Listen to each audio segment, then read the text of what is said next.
Арбаңыздар, урматтуу телекөрүүчүлөр, ассаламу алейкум. Кайрадан Пирамида каналында чай үстүндө сырдашу берүүбүз уланууда. Бүгүнкү берүүбүздүн каарманы Замандаш партиясынын лидери Молдокматов Жеңиш мырза менен болмокчубуз. Азыр Жеңиш мырзага кирейин.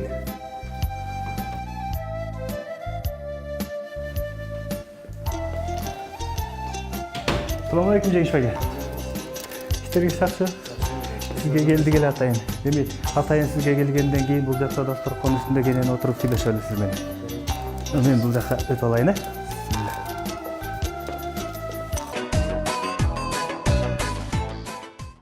Урматтуу телекөрүүчүлөр, кайрадан чай үстүндө сырдашуу берүүбүз ушинтип башталды. Бүгүнкү берүүбүздүн каарманы Замандаш партиясынын лидери Молдокматов Жеңиш Өмүрказиевич. Ассаламу алейкум. Алейкум ассалам. Атайын биз сиздерге келдик.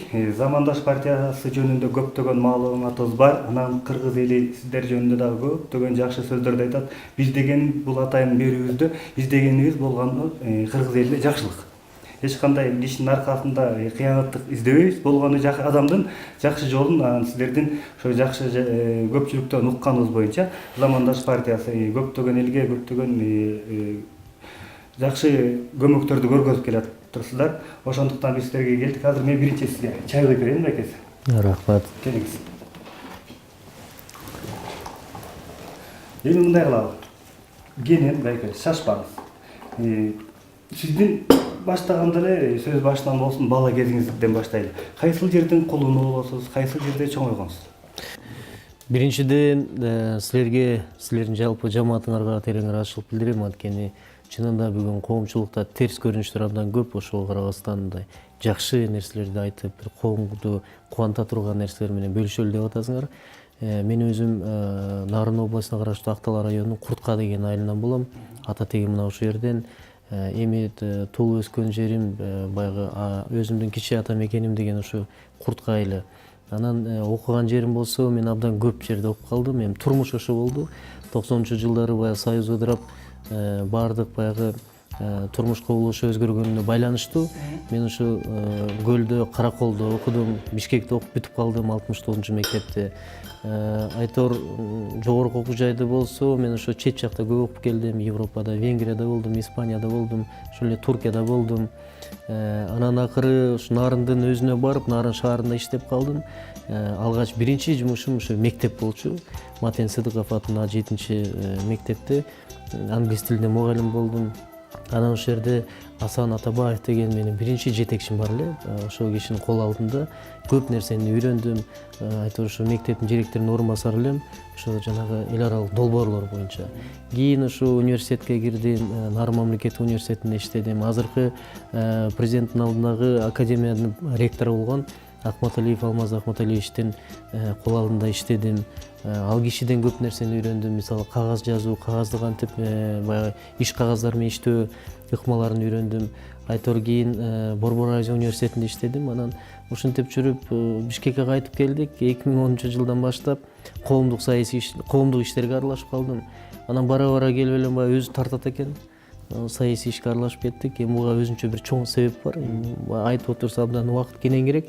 Бирок бир сөз менен айтканда, ушул мамлекетте бир конкреттүү бир экономикада жылыш кыла турган реформаларды көздөп, ушул мамлекетте бизде ушу кыргыздар эмне үчүн Европада тротуарда басканда туфлисине чаң жукпайт?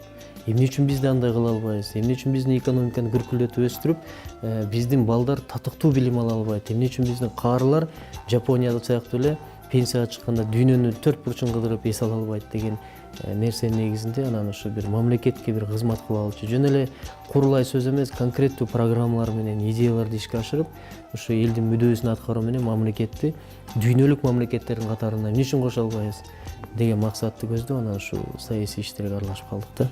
Жакшы экен байке. Бул көпчүлүк коомчулукта кызык болуш керек да. Себеп дегенде бул ушу партияга, Замандаш партиясына лидер болуп келип калганыбыздын себеби.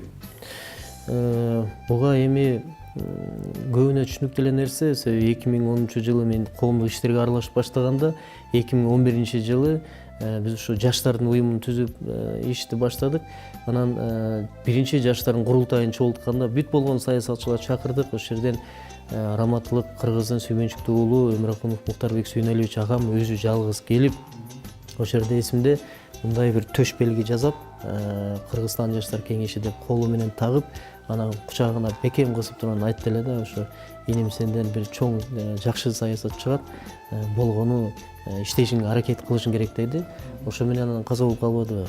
Анан 2011ден бери мен замандаштан алыс кеткен жерим жок. Жанында өнөктөш болуп чогуу иштеп жүрдүк. 2015-жылы парламенттик шайлоого киргенде көп сунуштар болду башка партияларга. Бирок мен жүрөгүм тарткан жок. Жүрөгүмө жакын замандаш болчу, замандашка келип, жардам берип чогуу чыгып жүрдүк. 2016-жылы мен анда жөн эле катардан мүчөлөг болдум. 15-жылы, 16-жылы октябрь айында ошо замандаштын съезди өтүп, тең төрага болуп шайландым. Андан кийин 18-жылы март айында бизде устав толугу менен алмашты. Мурун тең төрага деген система бар эле. Бир төрагалык башкаруу деп анан лидер кылып шайлашты. Ошондон бери келатам. Эми мен ойлойм, замандашты айтор ушу парламенттик шайлоодон кийин, ушу 15-жылы бул партия болбой калды деген адамдар болгон, бирок партиянын тарыхы абдан чоң, абдан кенен, басып кеткен жолу мындай байсалдуу деп анан ошо замандашты иштеп келатабыз. Бул эми бирден бир себеби ушу Муктарбек Сүйүнөлүевичтин дагы мурас катары калтырып кеткен чоң жоопкерчилиги бар да менде. Сиз ошондо башка партиялар чакырганда, бир сөз менен айтканда, замандаш партиядан биринчи Муктарбай экени кыялып атат. Албетте. Мен азыр жонумда 3 чоң жоопкерчилик бар. Мен ошо партиялаштардын алдында, элдин алдына чыкканда айтып жүрөм. Эң биринчиден бул Муктарбек Эмирахунов деген ат. Экинчиден замандаштын жилеги. Анан кийин партиялаштардын немеси да. Анан эми партиянын мен айткандай бул 10 жылдык тарыхы жөн жерден болгон жок. Эмне деген нерсени гана өткөн жок. Бүгүн ошо партия Кыргызстанда 236 партия каттоодон өтө турган болсо, ошонун Кыргызстанда эң ийри, системдүү, структурасы бекем, түзүмү бар партиялардын бири болуп эсептелинет. Мына биз жакында 26 ноябрь 2018-жылы биринчилерден бул партиянын программасын, концепциясын чыгардык, элдин сынына койдук. Анан биз мындай чакырык кылдык да, саясий партия деген эмне? Бул көп баягы айтор ушул саясий күрөштөргө катышып жүргөн саясатчылар элди мындай аң сезимин өзгөрткөнгө аракет кылышты да. Партия десе эле бул завод куруш керек, бала бакча салыш керек, жол чагыш керек, анан свет коюш керек деп. Партия менен алек болбойт. Партиянын иши бул саясий реформа кыла турган саясий уюм. Саясий партия бул бийликке келем деп максат коюш керек. Анан жөн эле максат коюп ошо менен чектелбестен партиянын конкреттүү программасы, идеясы болуш керек.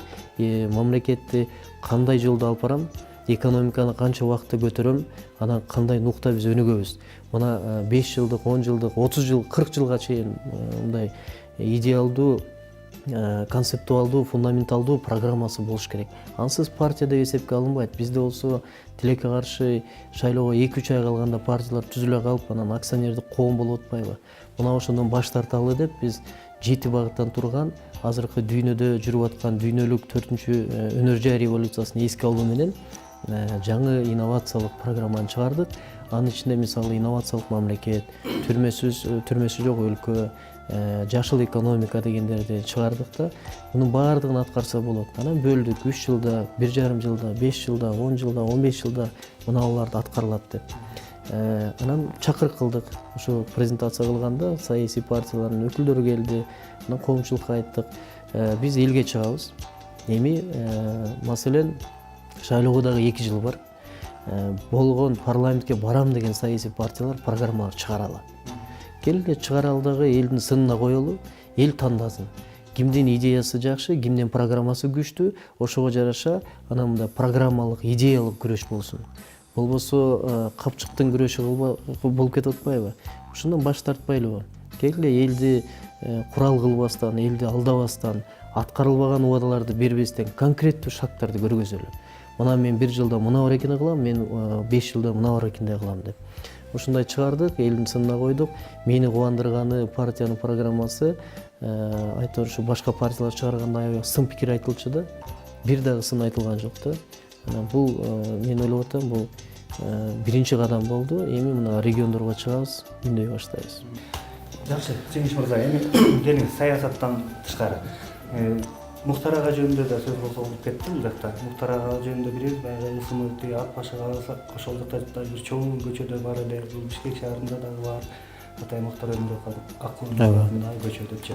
Эми ошол Мухтар байке бар кезде көптөгөн мисалы үчүн карылар үйүнө, балдар үйүнө кайрымдуулук иштер жасалчу да. Азыркы партия курулган, сиз лидер болуп келгени жаңыдан. Сиздер кандай көмөк көргөзүп атасыздар? Абдан бир туура баамдап кеттиңиз. Раматылык Мухтар агам тирүү кезде ал адамдай ишти эч ким кыла албайт. Ал адам баягы биз болгону ал адамдын баштап кеткен нерсесин аягына жыйынтыктап чыгалы деген максатты коюп атабыз. Анан азыр болсо ошо ишин улантып, мисалы өзү түптөп кеткен Замандаш деген коомдук фондун жандандырдык. Бул фонддун алкагында кайрымдуулук иштер жүрүп атат.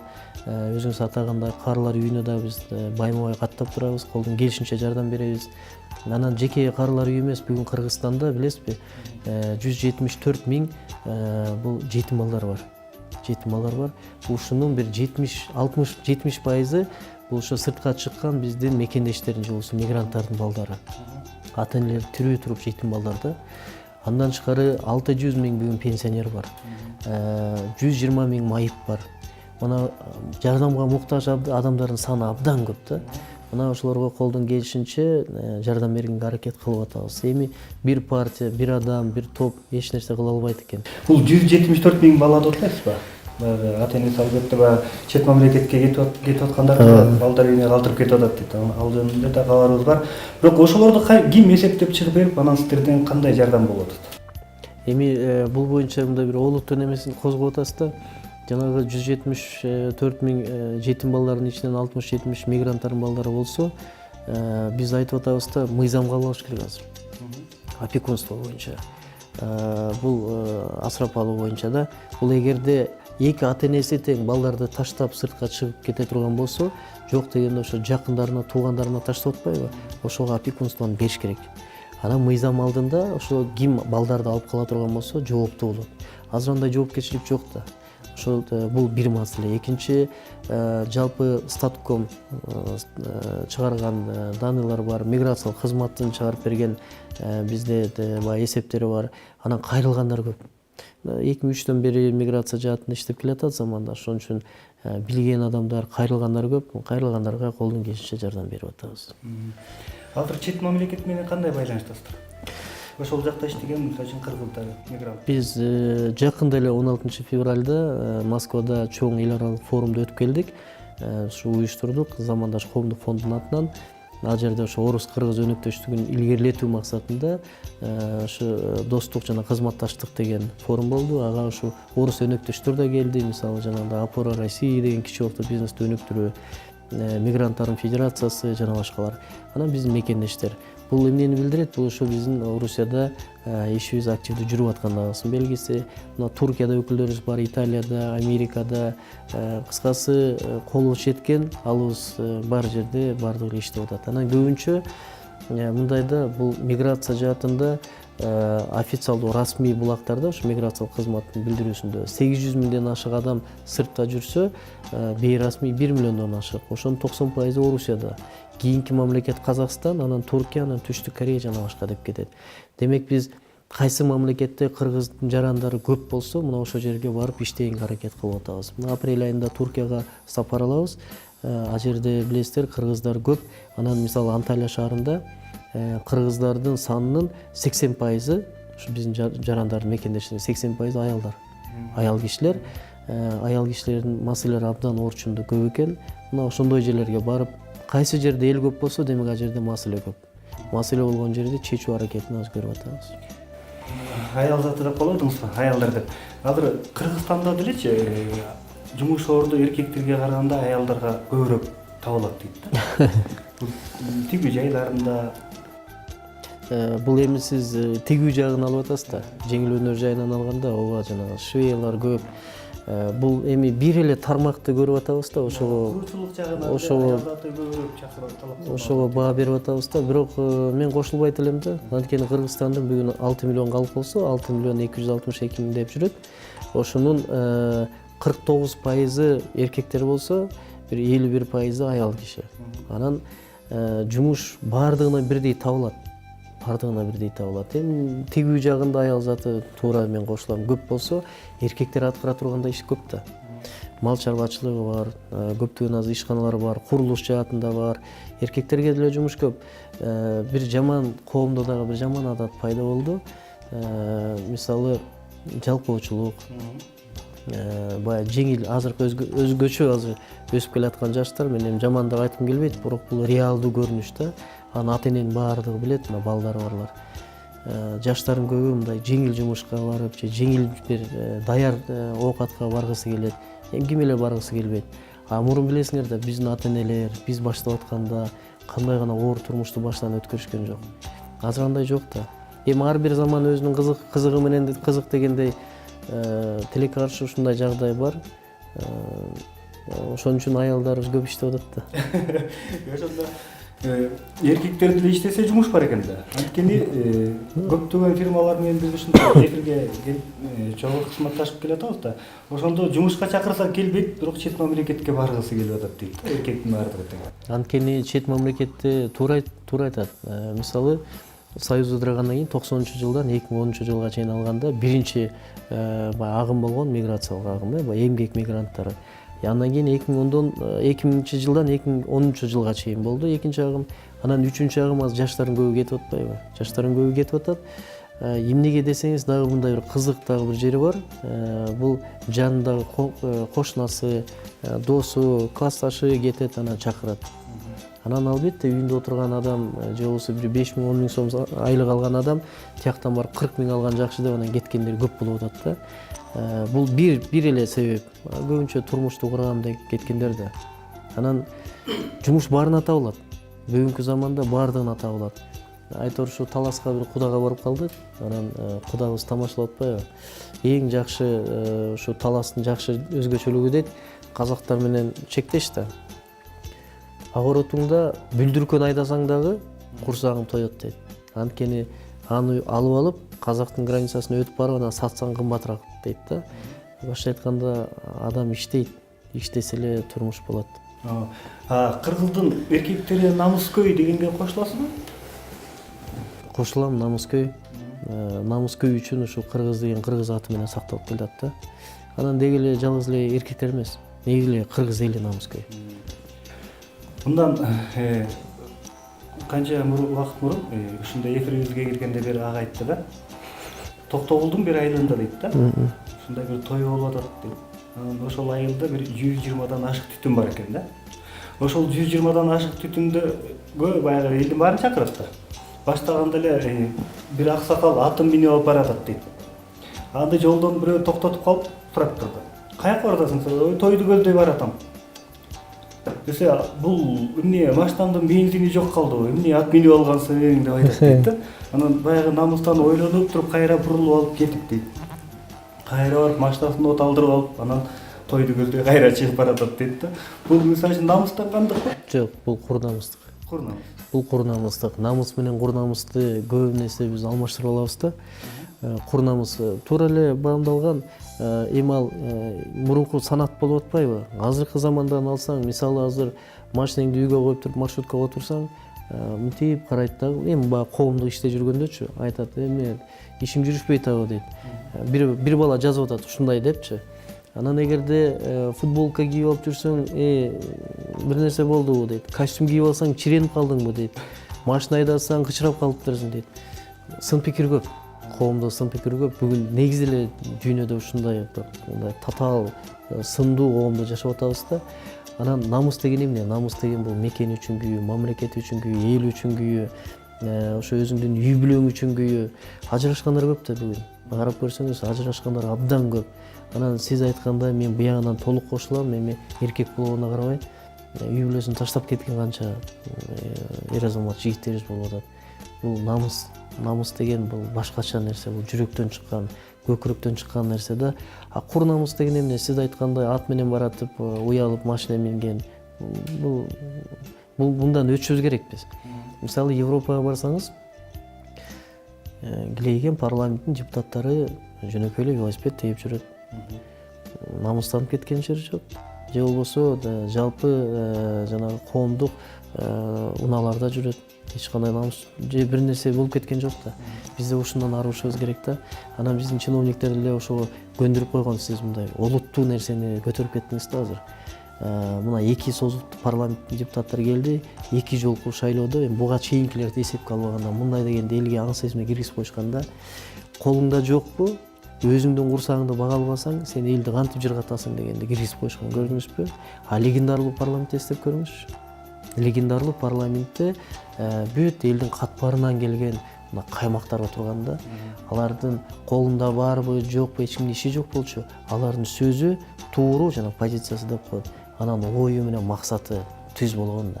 Ошо легендарлуу парламент деп аталып калганын өзү ушул да.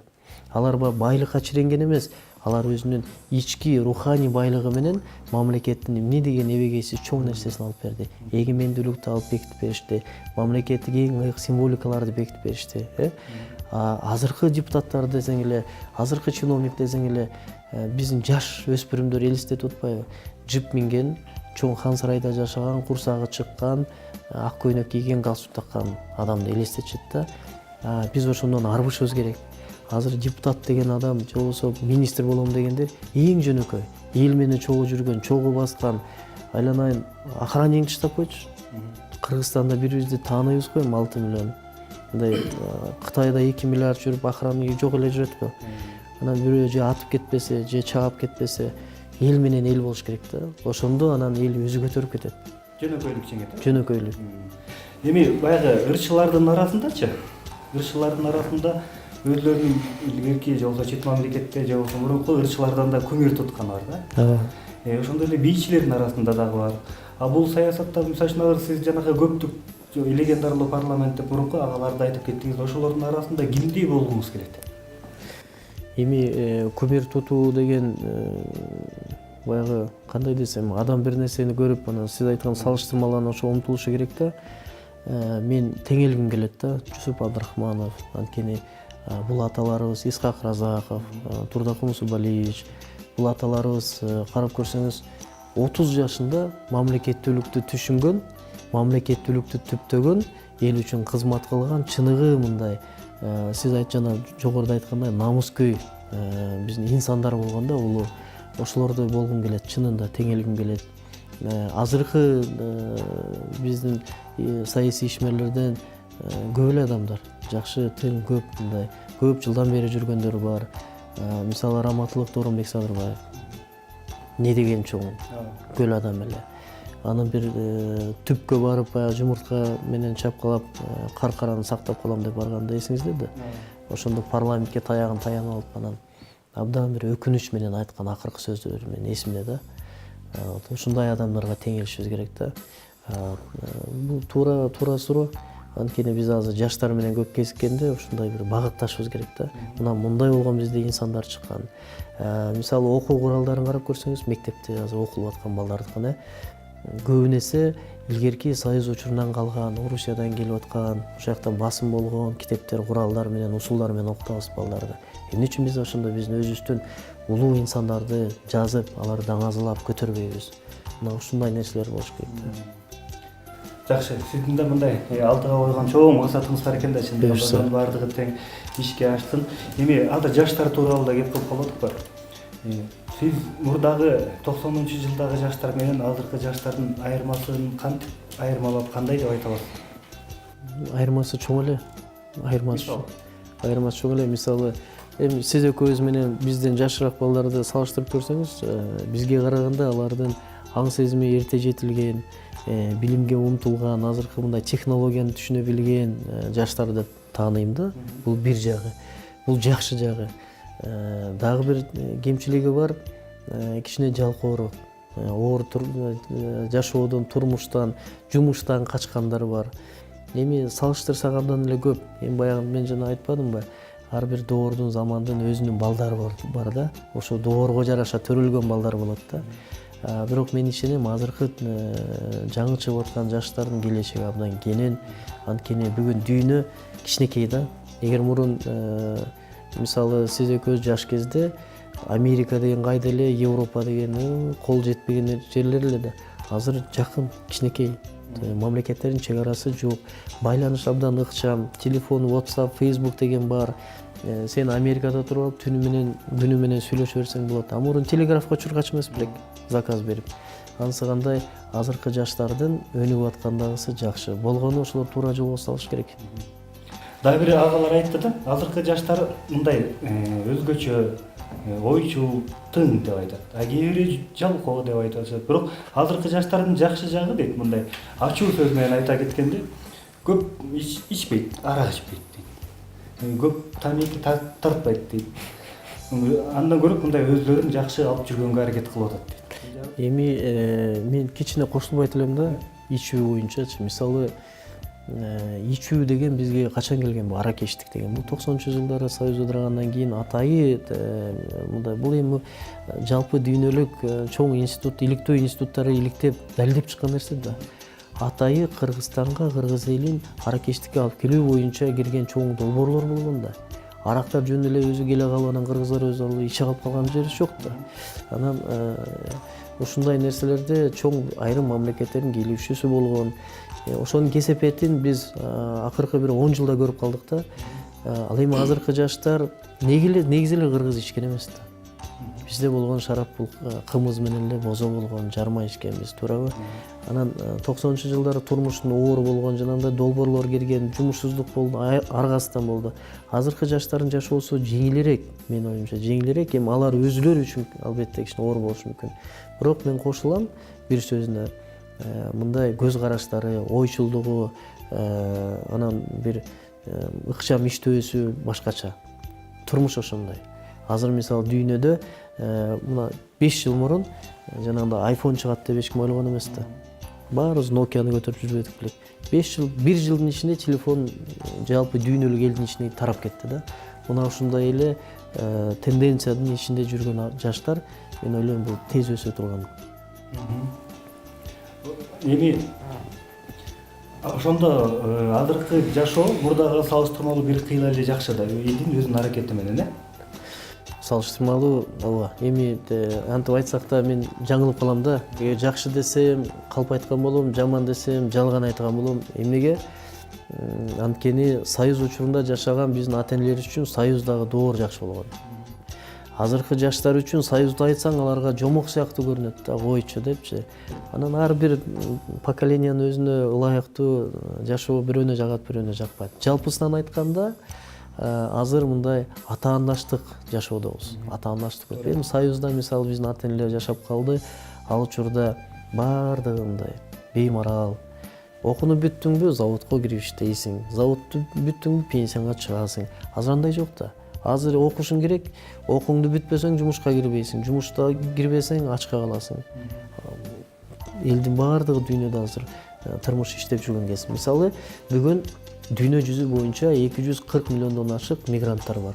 Миграциялык агым бар да. Бул дүйнөлүк экономика ордунда турбайт да. Дүйнөлүк тенденция жүрүп аткан учурда 240 миллиондон ашык мигрант болсо, ошонун бир 150 миллиондон ашыгы бул экономикалык активдүү. Ал эми 19-20 миллион бул качкындар. Эми ушунун ичинде биз да аралашып жүрөбүз да азыр. Андыктан мен ойлойм, ар бирөөнүн өзүнө жараша доору бар. Азыр ошондо жашоо жакшы же жаман деп айта албайт экенсиз да? Эми кээ бир салыштырмалуу, мисалы эгерде так эле бучка такып атасыз, 90-жыл менен 2000-жылга чейин алган салыштырмалуу азыр жакшы. Азыр жакшы. Эми ушундай эле жакшы эле боло берсин дейли. Азыр дагы бир кыргыздын 2 чоң көйгөйү бар экен да. Бул жамандык анан жакшылык дегенчи. Ошонун жамандык жагын аябай токтотуу жүрүп атат дейт. 2 койдон ашык союлбаш керек деген. Ошого кошуласыз? Мен толугу менен кошулам. Муну кошулам. Эмнеге кошулам? Анткени бизде ысырапкорчулук деген абдан чоң. Бул биринчиден биздин салтыбызда дагы, биздин туткан динибиздин шариятында дагы бул мындай терс көз караш менен каралат да. Эми өзүңүз элестетип көрүңүзчү. Бир жакыныбыз каза болсо, ал байкуш үйүндө жалгыз баягы үйүн баккан адам боло турган болсо, мисал айтам да, ал өтүп кетти. Өтүп кеткенден аны адамдын үй бүлөсүнө киреше таап аткан адам жок болсо, аны еще үй бүлөсү кыйналып, карыз алып көмсө, Андан кийин ал көмүлгөндөн кийин чыгымдарын ким толтуруп берет? Ошон үчүн бул ысырапкорчулук мен колдойм. Жакшы экен. Бул суроолорду сизге берип атканыбыз себебичи азыркы канча деген 200дөн ашык партиянын арасында мисалы үчүн жаш лидер деп билип атабыз баардыгыбыз тең. Анан азыркы мисалы үчүн той жамандык жөнүндө айтып өттүңүз. Жакшылык жөнүндө мисалы үчүн той жөнүндө туура эле барат багыт? Жок. Борбор Азия мамлекеттери боюнча ошол эле эсепке алганда Өзбекстан, Казакстан, Тажикстанга салыштырмалуу эң көп тойканалар, кафелер, ресторандар Кыргызстанда. Эң көп. Казакстанда деле Жок, эң көп бизде. Эң көп элдин санына жараша, биздин аянтка жараша эсепке алганда, жакында эле эсептеп беришти. Эң көп тойкана, эң көп ресторан, кафелер бизде. Анан албетте бул жакшы да жаман жагы бар, мен кыска түшүндүрүп берейин. Жаман жагы бул ысырапкорчулук. 2 жаш үйлөнөм десе, ал сөзсүз кредит алып, 5000-6000 доллар кем дегенде той берип, той бүткөндөн кийин карызын кутула албайт, кредит алат, анан ошентип процент